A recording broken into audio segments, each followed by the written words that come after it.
Good morning, good afternoon, good evening, wherever you are. As I always say, it's always good to be with you, and particularly good to be with my very good friends, Phoebe Francis, who is on my right, or is it on my left? And hi, Phoebe, how are you? I'm very well, Graham and Mohammed. Nice to be with you all. Good. Welcome. Absolutely. Mohammed, how are you today? I'm really good. Hi, Graham. Hi, Phoebe. That's really good that we're going to have an interesting conversation. And I will tell our viewers what prompted this. And this was Muhammad saying, who do leaders talk to? And Phoebe saying, leaders are lonely, I believe. So we're going to talk today, prompted by Muhammad and Phoebe, who leads the leader? Who leads the leader? That's a very good question. Her or her. I'm not being sexist here. Who leads the leader? So what do you think about those few words, Mohammed? That's a very good question. I get to actually lead some projects, training projects, and people come to me and say, some of them, well, thank you for your motivating words. Thank you for making me see the right angle of my life. Thank you for, all right. And quite at times, I say, these are the traits of a leader according to what I teach, but who is motivating me? And I sure need some of that dose, right? And where do I get that from? All right. So do us as leaders have someone or somewhere or something that inspires them, motivates them? We do need that as well. So where do we get that from? Yes, exactly. We'll explore that as we move through. Phoebe, what is those words, who leads the leader? What does that evoke in your mind? Yeah, this was prompted by a LinkedIn post which I found by CEO of an organization who said that leadership is lonely. But I thought leadership is not lonely. We are all shaped by our experiences and the way in which we have seen leaders or people in position of authority quite often, how they are shaping. And these thought processes are influencing our day-to-day action.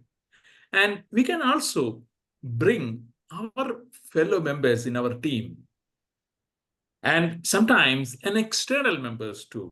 So why we have to be lonely in the top is a question which I want to ask the other person. So that is the prompt which led me and which led Muhammad also to share that perspective. And building on from here, we will see how we can make it different, not lonely at the top, and how we can get inspiration from our fellow team members. So, Graham, when you asked that question, who leads the leader, I think there are influences which we experienced driving us. And again, I want to reiterate that leadership is everyone's business, which you always highlight and stress. And we can make that difference in leadership. And let us see how this discussion evolves. Of course, the other point that I so often make is leadership is a relationship. And if we've got relationships with the people that we are leading, we're not going to be lonely. Seriously, we're not going to be lonely. You can certainly, if you're feeling a little lonely, you can certainly say to one or two of the people in your team that you're leading, why don't we go and have a coffee? Or why don't we just sit and talk about the world? Or why don't we just so there's a relationship, right? So I don't believe that in that situation, leaders are lonely. I will say that if I am the chairman of the company or the CEO of the company, and I've got some significant decisions to make, and they are concerning me at 3 a.m., I have a little challenge in talking to my team at 3 a.m. to get a decision in my mind as to what I can do. So I would suggest that in that situation, if it was me and I was awoken at 3 o'clock in the morning wondering about how can I resolve this problem, I would probably want to park that nagging thought that's in my mind and say, you know, I'm going to talk to my team in the morning and see what brilliant ideas they have about the decision that I'm having to make. I will get their input and their views on what they think it might be. See, leadership's a relationship. And the other thing is leaders learn, and they learn from their people every day. I have had many leaders, well, that might be overstating it, but a number of leaders say to me, Graham, I learn from my people every day. So let's just put that frame up again, as I said at the start. Who do leaders learn from? Who leads the leader? Who leads the leader? Surely if I'm watching the behavior of people around me who I would think are getting inspiration and motivation and drive and so on to move forward, that they are learning it from hopefully me. But where do I get it from? That's the question, isn't it? Who leads the leader? Exactly. When we talk about who leads the leader, the word lead is very broad, as we have covered in so many episodes. Sometimes it's in terms of technical information a leader needs, all right? Sometimes it's in terms of a specific issue that he has to work with his team and empower his team. And sometimes it gets down to emotions and being very in deep of sentiments, all right? And this is where there are several ways a leader needs someone to help. So I would say that the first first leader for a leader is himself. Let me explain that. Sometimes a leader can rely on his past experience, on how he did this before, how he succeeded previously, and most importantly, where exactly it went wrong in the past, so that he doesn't repeat that. So your past experience is a very good resource for you for your coming situation. The other thing, if this situation is totally new, you already know that exploring and adventuring and discovering a new way of doing it is also a new added source to you. So go ahead and do it. And as a leader, you're open to all possibilities and it will be added to your experience. So just to answer the question, who leads the leader? At least you, by looking at the past or focusing on the present, you can be your own leader for the time being. So the question of who leads the leader may well be better framed up as what leads the leader. Nice one.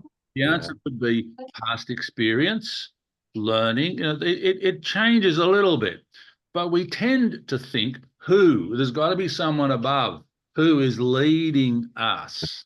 Yeah. I've got some suggestions about that as well. Phoebe, what's your input at this stage? One thought which triggered when Mohammed mentioned about, as a leader leading himself or herself, the concept which I have recently come across called the use of self. How am I using myself in those situations, in my circumstances? This led me to think about one of my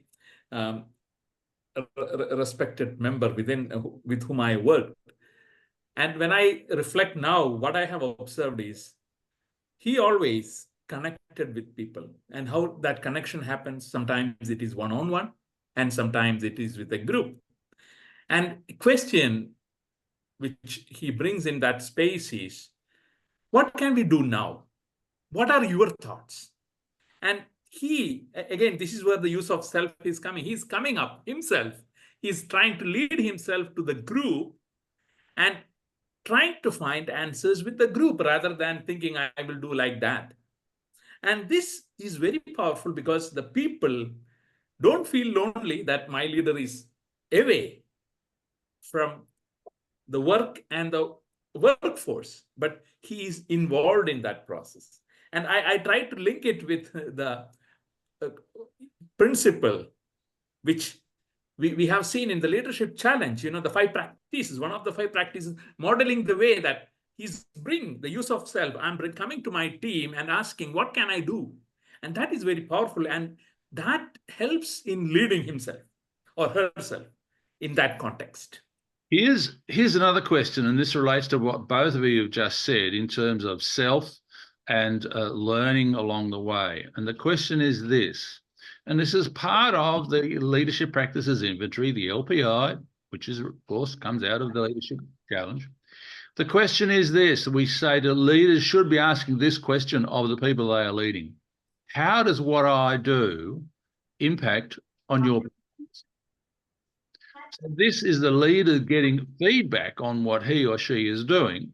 So in this case, who is leading the leader? Well, it's the people that he is leading or she is leading who are giving feedback and saying, well, can I just say, I don't know that you always listen to what I'm saying. Or you have a habit at times of interrupting me. Oh, do I? Oh, I'm sorry. Okay. So we could say that in an inverse way that the leader is being led, certainly influenced by his being aware of self and being open to what other people say about him or her. Now, I also believe that leaders should develop what I call a fearless friend. A fearless friend. And a fearless friend may be someone who is managing or leading another team. Someone who is probably at the same level as this person, this leader. And you develop a relationship such that with this person that each of you can comment to the other about how you observe what they're doing. And you can comment to them in a way, or you can ask them, if they're not commenting, in a way, for them to give you feedback on what they have observed about what you're doing. And when I say a fearless friend, this is a friend who will be honest, and when they are honest in a polite way, that you're not going to burst into tears and you're not going to hit them over the head either. But they are fearless in the sense that they can be really genuine and authentic in their comments to you to help you as a leader learn. The other way, of course, the other component or opportunity for help is, as we all know, as coaches, that everybody should have a coach. And when leaders have coaches, leaders at the senior level have coaches. They get an opportunity to reflect on what they've done in a coaching environment. Correct, my friend, Coach Ahmed? Exactly, yes. And in that context, I'm not suggesting that they are being led by that person, but as Phoebe has said, this is about what the other self says. Yes. I remember, if I may jump in my previous company, I was led by my leaders, managers, whatever you call them, and I used to see other department managers visiting him visiting other department managers. I understand sometimes it's part of work, but quite a few times the two managers were visiting each other not for so-called coordination or a report that is incomplete or what. I later came to know that they actually sit with each other as fearless friends, as you called it, and they sneak out of their teams to visit the leader next door to get some insight on how to deal with the situation. I mean, we've done it also, let's be honest, and we went to our trusted colleagues to get some insight on what to do. So that means it shows that the leader also, regardless of the situation or who that fearless friend is, does need help with leading his team or leading his segment or his life. Yeah, and we know that when we're helping people to grow and learn, if they are defensive, they're not in a state to be able to learn. So in this situation as well, the leader need not, should not, must not be defensive when he's hearing information from others about what he or she has done or is doing. And they really should have an open attitude of, I'll listen to what people are saying and hopefully I will learn from that so that I can be a better leader. And as I've said, I say often, this is a self-coaching statement. At the end of each day, leaders should say, what can I do tomorrow to be a better leader than I was today? This is about self-learning, self-leadership, if you like, so that there's no one person who's in this situation who's saying, this is what you should be doing, but they are reflecting on it themselves. And this gets back to what Phoebe said about the self and being aware of what the other voice internally might be saying. Yes? Absolutely. Yeah, just to build on what you shared, Graham, quite often what we see, a leader have to ask himself or herself, what can I do differently? That is one. And another aspect which often, as Mohammed also pointed out, looking into our mentors and having a conversation, and again, take away the prejudices, take away the assumptions, so that that helps in understanding how I am acting in that context as a person holding power. This was something which I recently had a conversation with a startup founder who had almost 200 team members. And this is what he said. I inform people, when you come with a problem, come with a solution also. I said, sometimes there are situations in which the solution may not be there with those members. Those solutions may be lying with you, because in organization we can simply classify our decisions into root decisions, which are very much core to the organization sustainability, trunk decision, which are not as root but are still important, branch decisions, and leaf decisions. Now, when as you look, if there is a problem which a person or a team member want to bring into your attention, because you have that root decision to be made, and they may not know that perspective or solutions, but if there is an open conversation, that will be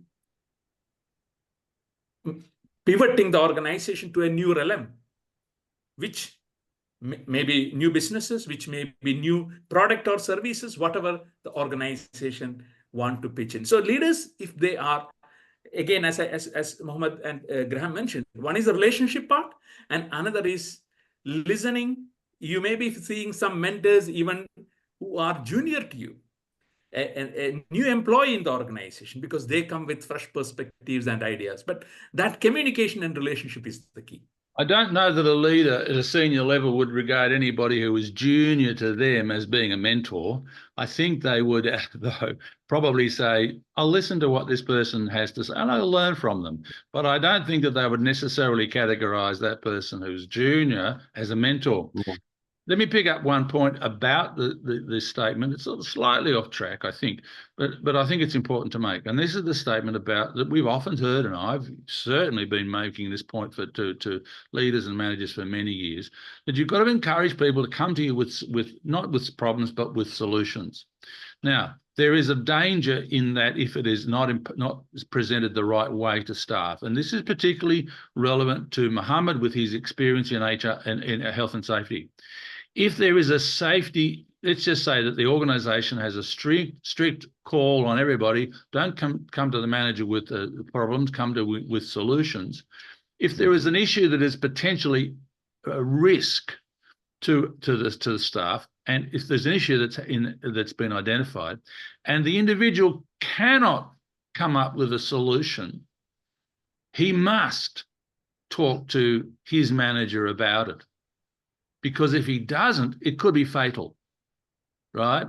So I think we've got to be really careful when we say, don't come to me with problems, just come with solutions. Because if people feel, I haven't got a solution, but I know this is a huge problem, we're about to crash, So there's got to be a culture where we can talk openly and bring solutions as well. But the idea of saying don't come to me with problems, come to me with solutions has that inherent danger. Are you with me on this, Mohammed? Yes, I'm totally with you on this. I also, when you both talked about this side, there is a link taking me somewhere else also. There is a person in another room. He is called your not junior, the person who's junior to you, but the senior to you. Often, we as leaders don't go to our leaders or the next in rank because we don't want to show that we are struggling. We always have to look like we are the successful leader. And don't worry, sir, I am running the department well. You shouldn't worry. And but guess what? There are leaders who would love to give you their insights on how they ran the department before you were promoted to it. All right? It fulfills them.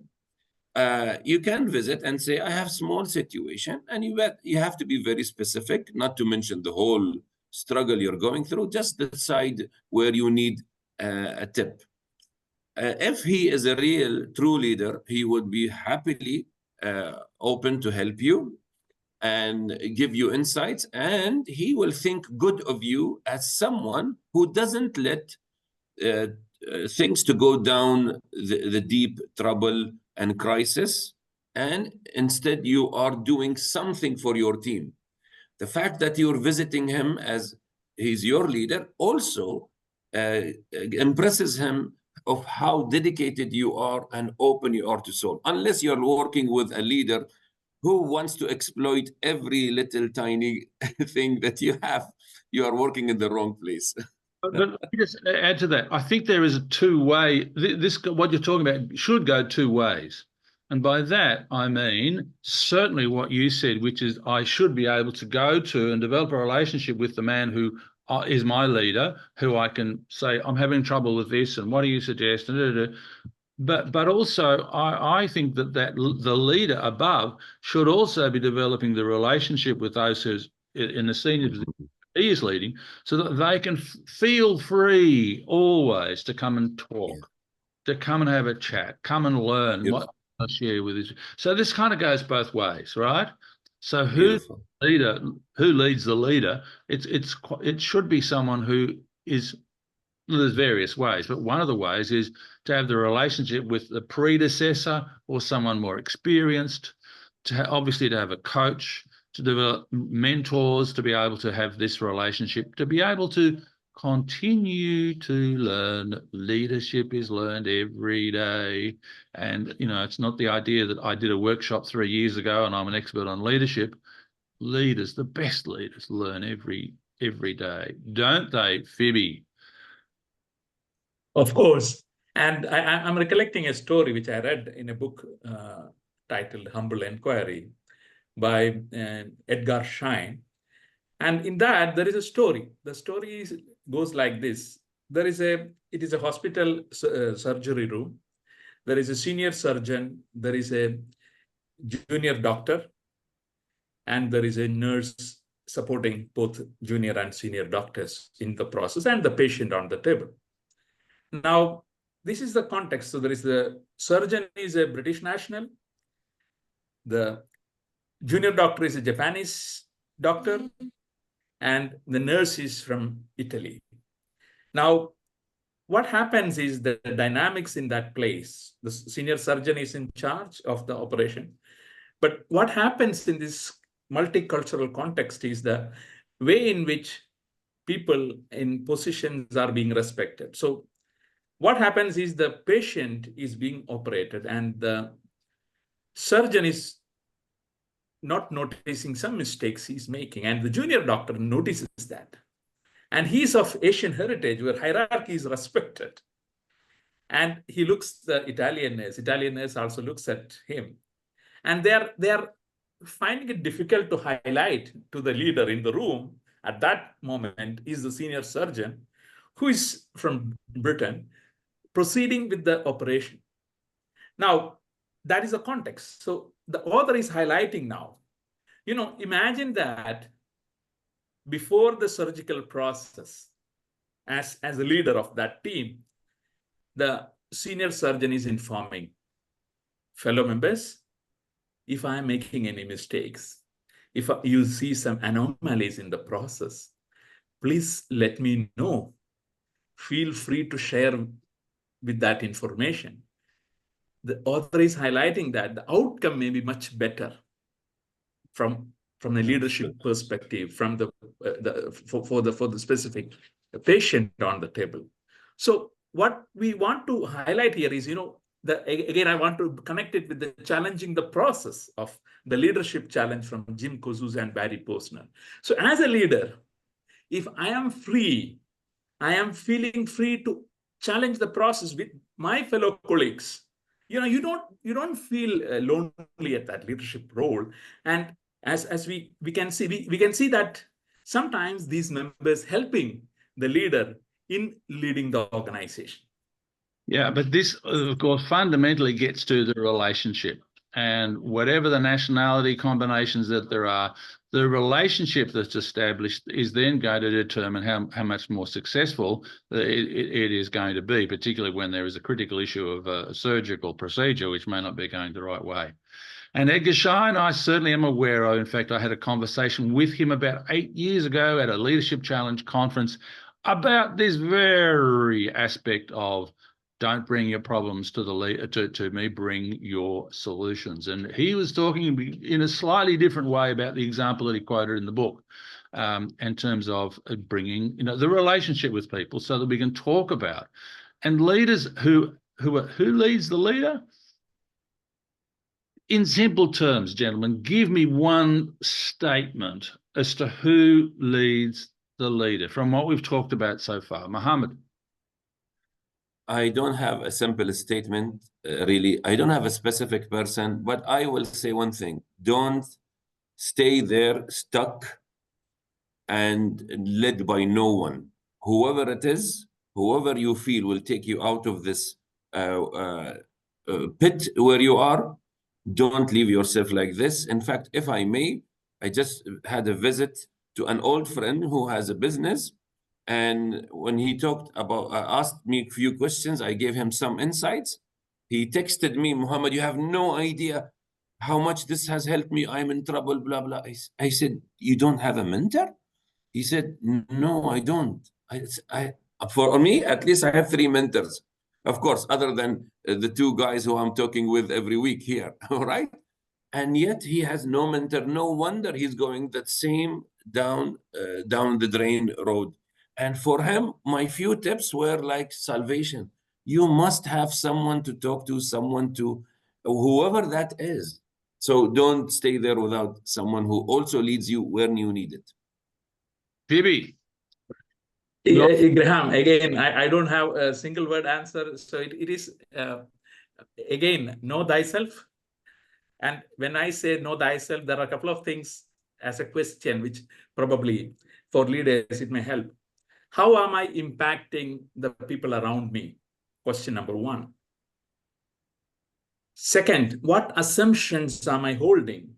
Am I checking those assumptions? Third one. Now, we are all familiar about 360-degree feedback, as we have seen LPI from the leadership practices inventory.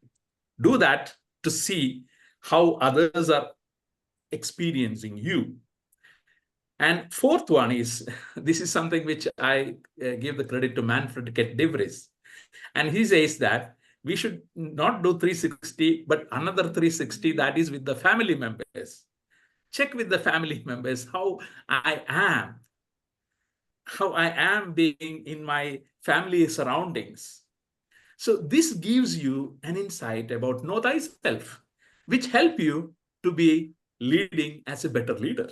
Well, we're getting into a whole other area where now does that, so we've got to talk about, maybe this is the topic for next week, the leader at home and the leader in the office. And I think that very potentially huge gap. I mean, it brings in emotional intelligence. And I also think that for some people, they don't know how well the leader is at home and how they are at the office. So there's a great learning that they can take quite often from their family. So, gentlemen, let me just say this: leadership, as I always say, is a relationship. And the more the relationship exists with the people who are in the group that he's leading or she's leading, the less likely that person will be lonely. And also, to extend on Mohammed said about having someone to talk to, the idea of having a mastermind is also something that leaders should be developing. To have a mastermind, I talked about the fierce friend, but if you can have 2 or 3 others that you can meet with and talk about your issues. And I'm now going to indicate that in the short term, we 3 of us are going to establish for other people to be part of a leadership mastermind. And if you are interested in learning how a leader can have a leader through a mastermind process, please send me an email, graham@theleadershipchallengemiddleeast.com, and I will respond and make sure that we get in touch with you so that you can be part of our mastermind when we announce that in the short term. Ladies and gentlemen, particularly the gentleman in front of me at the moment, I wish you a very good day. Thank you all for your input and the lively discussion that we always seem to have. And I hope that those who are listening have learned and have had thoughts sparked in their mind, even if they don't agree with us. Thank you, gentlemen. See you next week. See you next week.